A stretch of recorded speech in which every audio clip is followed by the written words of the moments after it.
ইসলাম ধর্ম সম্পর্কে একটি গুরুতর অভিযোগ যে ইসলাম ইহুদি খ্রিস্টান সহ অন্যান্য ধর্মাবলম্বীদের ঘৃণা করতে শেখায়। ইসলাম ব্যতীত আর সকল ধর্মবিশ্বাসকে ভ্রান্ত মনে করে এবং অন্যান্য সব ধর্মাবলম্বীদের শত্রু হিসেবে বিবেচনা করতে শেখায়।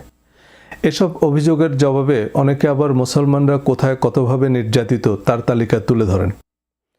আমি এই ভিডিওতে অন্যান্য ধর্মাবলম্বীদের সম্পর্কে কোরআনের বক্তব্য তুলে ধরব, যা মুসলিম অমুসলিম সবার কাছেই বেশ অপরিচিত মনে হবে। কারণ ধর্মের নামে বিভাজন, বিভক্তি, রক্তপাত যাদের পকেট ভারী করছে, তারা কোরআন বহির্ভূত বিভিন্ন উদ্ভট বক্তব্য একপেশে তথ্য উপাত্ত জোগাড় করে আমাদেরকে একে অপরের মুখোমুখি দাঁড় করাতেই তৎপর। কোরআনে ভিন্ন ধর্মাবলম্বীদের নিয়ে বহুমুখী বর্ণনা আছে।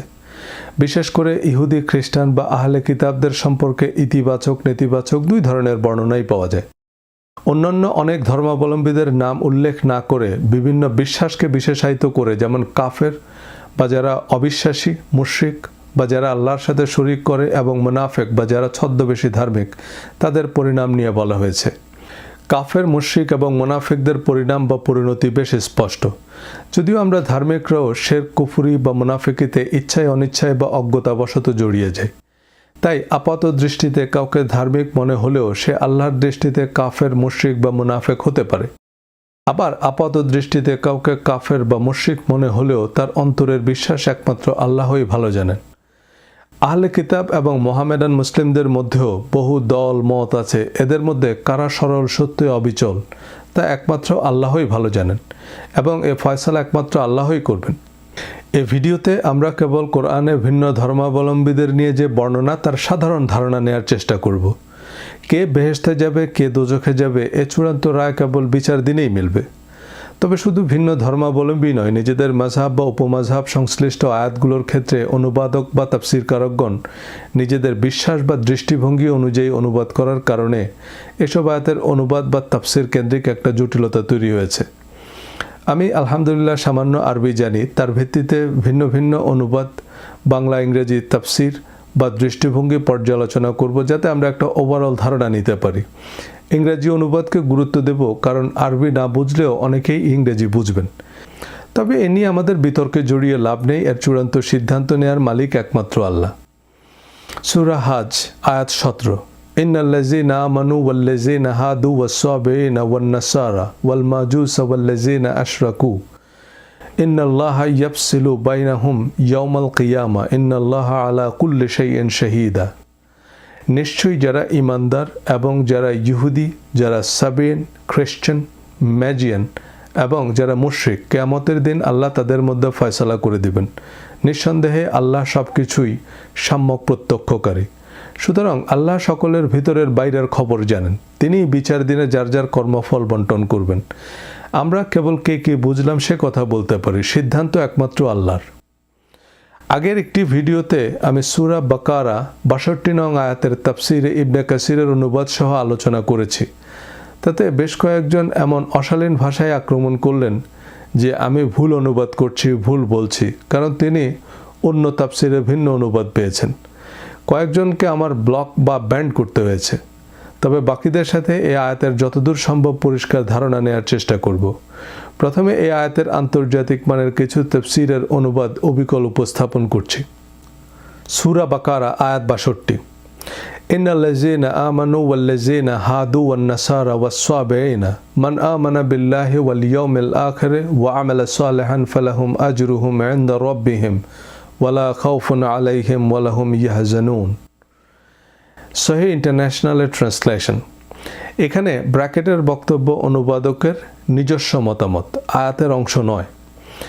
Indeed those who believed, believer বা ইমানদার মানে আমরা উম্মতে মুহাম্মাদি, and those who are Jewish or Christian or Sabians before Prophet Muhammad in bracket. Those in bracket among them who believes in Allah and the last day and did righteousness will have their reward with their Lord, and no fear will there be concerning them, nor will they grieve. এই আয়াতের বাংলা অনুবাদ: নিঃসন্দেহেই যারা মুসলমান হয়েছে এবং যারা ইহুদি, নাসারা ও সাবিয়ান ব্র্যাকেটে তাদের মধ্য থেকে যারা ঈমান এনেছে আল্লাহর প্রতি ও কিয়ামত দিবসের প্রতি এবং সৎ কাজ করেছে, তাদের জন্য রয়েছে তার সওয়াব তাদের পালনকর্তার কাছে, আর তাদের কোনো ভয় ভীতি নেই, তারা দুঃখিতও হবে না।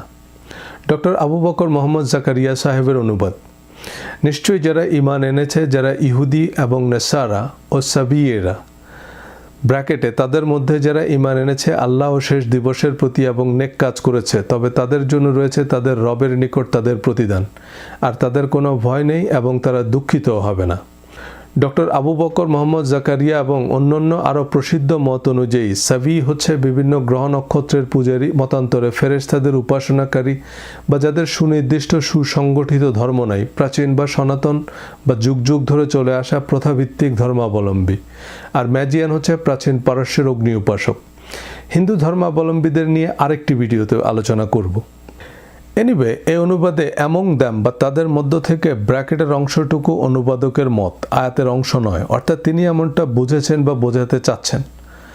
আল্লাহ ও শেষ দিবসে বিশ্বাস বলতে আমরা ইসলাম গ্রহণকে বুঝতে চাই। ইসলাম গ্রহণ করলে ইহুদি, খ্রিস্টান বা সাবিয়ান কেন, বৌদ্ধ, হিন্দু, জৈন, শিখ, নাস্তিক যেই হোক, সে তো ইমানদার বা মুসলমানই হয়ে গেল। আলাদা ক্যাটাগরির প্রয়োজন কেন? চলুন আরও কিছু প্রসিদ্ধ অনুবাদ দেখি। আরবি না বুঝলেও আশা করি বেশিরভাগ মানুষ ইংরেজি বুঝবেন, তাও না বুঝলে পরিচিত কাউকে দিয়ে চেক করিয়ে নেবেন। অনুবাদকের পরিচয় বা প্রোফাইল গুগল করলেই পেয়ে যাবেন। মহসিন খান, verily those who believe and those who are Jewish and Christian and Sabians, whoever believes in Allah and the last day and do righteous good deeds। এই অনুবাদ আরবি আয়াতের ওয়ার্ড বাই ওয়ার্ড ন্যারেশন। ইমানদার, ইহুদি, খ্রিস্টান, সাবিয়ান বলে হুয়েভার মানে যারাই, অর্থাৎ অন্যান্য যে কেউ। আরবি মান আমানা মানে তাই মিন করে। মুফতি তাকি Osmani, surely those who believed in Allah and those who are Jewish and Christian and Sabians, whosoever believes in Allah and in the last day and does good deeds, all such people will have their reward with their Lord, and there will be no reason for them to fear, nor shall they grieve। এখানে ইমানদার বা হু believed in আল্লাহ মানে উম্মতে মুহাম্মদি, এবং হুসোএভার মানে যারাই, and all such people মানে সকলেই। Abdul Halim, the Muslim or believer, the Jewish, the Christian and the Sabians, all those who believe in God and the last day and do good will have their reward with the Lord, no fear for them, nor will they grieve। Shakir, surely those who believe and those who are Jewish and Christians and the Sabians, whoever believes in Allah and the last day and does good, they shall have their reward from their Lord, and there is no fear for them, nor shall they grieve। Yusuf Ali, those who believe in the Quran and those who follow the Jewish scripture and the Christian and the Sabians, any who believe in Allah and the last day and work righteousness shall have their reward with their Lord, on them shall be no fear, nor shall they grieve। By the way, Abdullah Yusuf Ali অনুদিত the Holi Quran Europe আমেরিকার সবচেয়ে জনপ্রিয়। Saudi আরবের king Fahad complex ইংরেজি ভাষাভাষীদের জন্য এই অনুবাদ মনোনীত করে। এখানে আমার একটা ব্যক্তিগত মতামত দিতে চাই। Those who follow the Jewish scripture and the Christians, এখন তাওরাত ইনজিলের মধ্যেই কিন্তু নবীজি এবং কোরআন সম্পর্কে পূর্বাভাস দেওয়া হয়েছে, এবং খাঁটি ইহুদি খ্রিস্টান মানে নবীজি এবং কোরআনকে বিশ্বাস করে, যেমনটা আমরা হজরত মুসা ও ঈসা আলাইহিস সালামকে নবী হিসাবে এবং তাওরাত ইনজিলকে আসমানি কিতাব হিসাবে বিশ্বাস করি। মাওলানা আবুল আলা মওদুদির তাফসির, whether they are the ones who believe in the Prophet Muhammad, whether they are Jewish, Christian or Sabians, all who believe in Allah and the last day and do righteous deeds, their reward is surely secure with their Lord, they need have no fear, nor shall they grieve। যারা নবী মুহাম্মদকে বিশ্বাস করে বা যারা ইহুদি, খ্রিস্টান অথবা সাবিয়ান্স, যারাই আল্লাহ ও শেষ দিবসে বিশ্বাস করে এবং সৎ কাজ করে, তারা সবাই তাদের প্রভুর কাছ থেকে নিশ্চিতভাবে পুরস্কৃত হবে। তাদের কোনো ভয় নেই, তারা কোনো যন্ত্রণাও ভোগ করবে না। Doctor Mostafa Khattab, the clear Quran, indeed the believers, Jewish, Christian and the Sabians, whoever truly believes in Allah and the last day and does good, will have their reward with the Lord, and there will be no fear for them, nor will they grieve। এখন কেউ আরবি না বুঝলেও আশা করি ইংরেজি বুঝবেন, তাও না বুঝলে ইংরেজি জানে এমন কাউকে জিজ্ঞেস করে নেবেন যে এই ইংরেজি অনুবাদগুলো কী মিন করে। কোরআনের সর্বশেষ নাজেলকৃত সূরা মায়দার ৬৯ নং আয়াতে আল্লাহ এই আয়াতের পুনরাবৃত্তি করেছেন। নিশ্চয় যারা মুমিন এবং ইহুদি, সাবিন ও খ্রিস্টান, যারাই আল্লাহ ও শেষ দিবসে বিশ্বাস করে এবং ভালো কাজ করে, তাদের কোনো ভয় নেই এবং তারা চিন্তিতও হবে না। এই দুই আয়াতে বিশ্বাস এবং ভালো কাজের পূর্ব শর্ত দেওয়া হয়েছে। এই বিশ্বাস এবং সৎকর্মের ব্যাপকতা যারা জানেন না, তারা প্রথমত পুরো কোরআন পড়েননি। কোরআনের মৌলিক নির্দেশনা তাদের কাছে পরিষ্কার নয়। জান্নাতের প্রকৃত চাবি শীর্ষক একটি ভিডিওতে আলোচনা করেছি। আমার মনে হয় এসব অনুবাদ বা বিশ্লেষণে কোরআনের বক্তব্য বেশ পরিষ্কার। কিন্তু ইহুদি, খ্রিস্টান সবাই গণহারে বেহেশতে যাবে, এটা কিভাবে সম্ভব, যেখানে সালাফিরা হানাফিদেরই বেহেশতে ঢুকতে দিচ্ছে না? আমাদের খুব পরিচিত আয়াত, ইন্না দ্বীন ইনদাল্লাহিল ইসলাম, আল্লাহর নিকট একমাত্র মনোনীত ধর্ম ইসলাম। ওয়া রাদিতু লাকুমুল ইসলাম দীনান, ইসলামকে তোমাদের ধর্ম হিসাবে অনুমোদন দিলাম। এবং সূরা আল ইমরানের ৮৫ নং আয়াতের রেফারেন্স দিয়ে অনেকেই কমেন্ট করেছেন আগের ভিডিওতে। যেই ইসলাম ব্যতীত অন্য ধর্মের আরাধনা করে, তার নিকট থেকে তা কখনোই গৃহীত হবে না এবং সে ক্ষতিগ্রস্তদের অন্তর্ভুক্ত। কিন্তু এর ঠিক আগের আয়াতে, অর্থাৎ সূরা আল ইমরানের ৮৪ নং আয়াত, যেখানে আল্লাহ ইসলাম ধর্মের সংজ্ঞা দিয়েছেন যে কারা মুসলিম। قل آمنا بالله وما أنزل علينا وما أنزل على إبراهيم وإسماعيل وإسحاق ويعقوب والأسباط وما أوتي موسى وعيسى والنبيون من ربهم لا نفرق بين أحد منهم ونحن له مسلمون. Say, we have believed in Allah and what was revealed to us and what was revealed to Abraham, Ishmael, Isaac, Jacob and the descendants, and in what was given to Moses, Jesus and the prophets from the Lord. We make no distinction between any of them and we are all Muslims. হে নবী, আপনি বলুন, আমরা বিশ্বাস করেছি আল্লাহকে এবং যা আমাদের নিকট অবতীর্ণ হয়েছে এবং যা অবতীর্ণ হয়েছে ইব্রাহিম, ইসমাইল, ইসহাক, ইয়াকুব এবং তাদের পরবর্তীদের উপর, এবং যা প্রদান করা হয়েছে মূসা এবং ঈসা এবং তাদের প্রতিপালকের অন্যান্য নবীগণকে। আমরা এর কোনোটির মধ্যেই কোনো পার্থক্য করি না এবং আমরা সবাই মুসলিম। ইহুদি, খ্রিস্টান এবং আব্রাহামিক সবাইকে কোরআন মুসলিম বলেছে। এজন্যই মুসলিম জাতির পিতা হজরত ইব্রাহিম আলাইসাল্লাম। সূরা হাজ আয়াত ৭৮, মিল্লাতা আবিকুম ইব্রাহিম হুয়া সাম্মাকুমুল মুসলিমিন, it is the religion of your father Ibrahim, he has named you Muslims. এটা তোমাদের পিতা ইব্রাহিমের ধর্ম, তিনি তোমাদের নাম রেখেছেন মুসলমান। ইহুদি, খ্রিস্টানদের সম্পর্কে নেতিবাচক বক্তব্যও আছে কোরআনে। তবে নেতিবাচক, ইতিবাচক উভয় ক্ষেত্রেই একটা বিশেষ পরিস্থিতিতে বিশেষ অংশকে ইঙ্গিত করা হয়েছে। সূরা আল ইমরান ৬৭ নং আয়াত, ইব্রাহিম ইহুদিও ছিল না, নাসারাও ছিল না, বরং সে ছিল একনিষ্ঠ মুসলিম, আর সে মুশরিকদের অন্তর্ভুক্ত ছিল না। এই আয়াতের পরিপ্রেক্ষিত বোঝা যায় যে ইহুদি, খ্রিস্টানদের একাংশ উম্মতে মুহাম্মদীকে ইব্রাহিম আলাইসাল্লামের উত্তরাধিকারী মেনে নিচ্ছিল না, কেবল নিজেদেরকেই ইব্রাহিম আলাইসাল্লামের উত্তরাধিকারী দাবি করছিল এবং তারা শিরকও করত। তখন আল্লাহ তাদের উদ্দেশ্যে বললেন যে ইব্রাহিম ছিল একজন মুসলিম এবং তিনি মুশরিক ছিলেন না। ইহুদিরাও প্রার্থনায় হজরত ইব্রাহিম আলাইসাল্লামের জন্য দোয়া করে, যেমনটা আমরা নামাজে দুরূদ ইব্রাহিম পড়ি। সূরা বাকারা ১১১ নং আয়াত, তারা বলে ইহুদি কিংবা নাসারা ছাড়া অন্য কেউ জান্নাতে প্রবেশ করবে না, এটা তাদের মিথ্যা আশা। বলো, তোমরা তোমাদের প্রমাণ নিয়ে আসো যদি তোমরা সত্যবাদী হয়ে থাকো। এই আয়াত থেকে এটা পরিষ্কার যে ইহুদি, খ্রিস্টানদের মধ্যেও একদল আছে যাদের অন্য কারো বেহেশতে যাওয়া নিয়ে কঠিন আপত্তি। প্রয়োজনে তারা দোজখে যাবে, কিন্তু অন্য কারো বেহেশতে যাওয়া ঠেকাতে হবে। এই আয়াতে বলা হয়েছে যে এটা তাদের মিথ্যা আশা, অর্থাৎ অন্য কেউও বেহেশতে যাবে। সূরা মাইদা আয়াত ৫১, হে মুমিনগণ, ইহুদি ও নাসারাদেরকে তোমরা বন্ধুরূপে গ্রহণ করো না, তারা একে অপরের বন্ধু, আর তোমাদের মধ্যে যে তাদের সাথে বন্ধুত্ব করবে সে নিশ্চয়ই তাদেরই একজন। নিশ্চয়ই আল্লাহ জালিম কওমকে হেদায়েত দেন না। এখানে যুদ্ধ কিংবা বিশেষ পরিস্থিতিতে ইহুদি বা নাসারাদের কোনো বিশেষ অংশকে বোঝানো হতে পারে, কারণ ভিন্ন বক্তব্যও আছে একই সূরার পরবর্তী আয়াতে। সূরা মায়দা ৮২ নং আয়াত, তুমি অবশ্যই মুমিনদের জন্য মানুষের মধ্যে শত্রুতায় অধিক কঠোর পাবে ইহুদিদেরকে এবং যারা শিরক করেছে তাদেরকে, আর মুমিনদের জন্য বন্ধুত্বে তাদের মধ্যে নিকটতর পাবে তাদেরকে যারা বলে আমরা নাসারা। তা এই কারণে যে তাদের মধ্যে অনেক পণ্ডিত এবং সংসার বিরাগী আছে এবং তারা নিশ্চয়ই অহংকার করে না। আগের আয়াতে খ্রিস্টানদেরকেও বন্ধুরূপে না নেয়ার কথা বলা হয়েছে।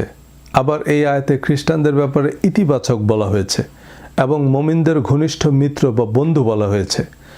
এই আয়াতগুলো রাজনৈতিক এবং কূটনৈতিক ইঙ্গিত বহন করে, অর্থাৎ বিশেষ সময়ে বিশেষ গ্রুপ অফ জিউইশ অর খ্রিস্টানদের বোঝানো হয়েছে।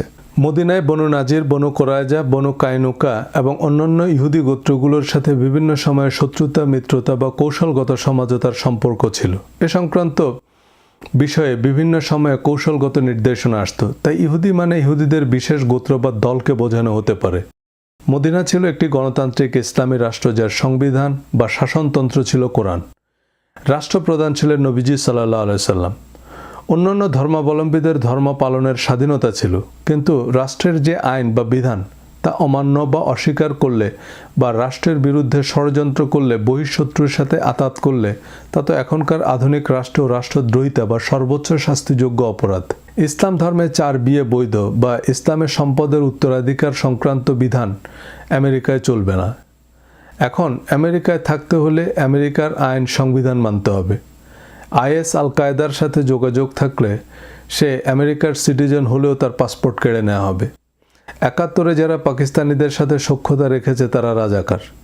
পাকিস্তানিরাও মুসলিম, কিন্তু আমরা তো মুসলমানদের সাথে যুদ্ধ করিনি, পাকিস্তানিদের সাথে করেছি। মুসলমানদের হত্যা বা যুদ্ধের অনুমতি দেওয়া হয়েছে আত্মনিয়ন্ত্রণের অধিকার হিসাবে। অন্যায় আক্রমণের শিকার হলে মুসলমানদের বিরুদ্ধে কি যুদ্ধ করা যাবে না? যুদ্ধের অনুমতি দেওয়া হয়েছে বিশেষ পরিস্থিতিতে, বিশেষ ব্যক্তি বা গোষ্ঠীর সাথে আচরণের নির্দেশের মাধ্যমে, সামগ্রিকভাবে কোনো জাতি বা গোষ্ঠীর সাথে সার্বজনীন আচরণের মানদণ্ড হিসাবে বোঝানো হয়নি।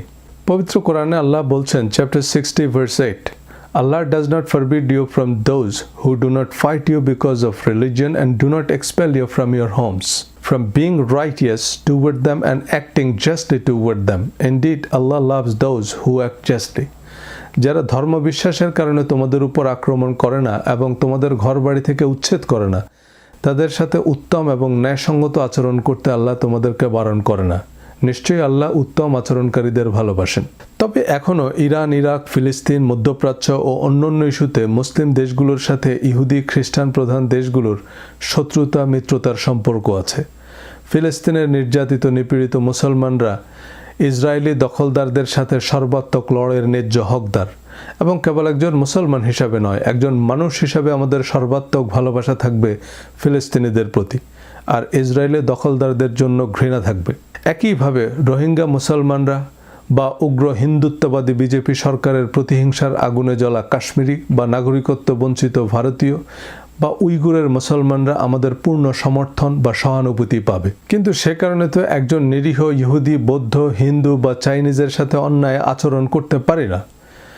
একদল সন্ত্রাসী ইসলামের নামে টুইন টাওয়ারে হামলা করে, তার জন্য আমেরিকানরা যদি সব মুসলমানকে ঘৃণা করে তা অবশ্যই অন্যায়।